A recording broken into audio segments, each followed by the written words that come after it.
wengane wangempela, u-baby daddy wangempela athi kuManyawuza ucela amnikeze imali yokuphindela emuva. U-broke kanti enjalo, uManyawuza ubhizi uyachitha nabantu aba-broke abafuna imali kuyena, imali yokugibela. Siphi ndoda, awu.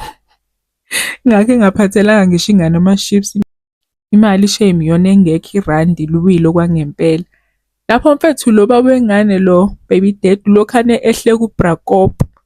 Ulokhane ehleka, mina nguyena ngaba ngihleki ngoba nje angathi nje the next meal ayidlayo kulo muzi kanti nayo nje inama-spices extra kube sekuwuyena osangana njengoBrakop. Ulokhane ehleka, angimazi uhlekani. Mina nje kuyilo baby daddy bengeke ngidle lutho, yezwa, bengeke ngidle lutho kulo muzi, awungeke, ngiyasaba yo.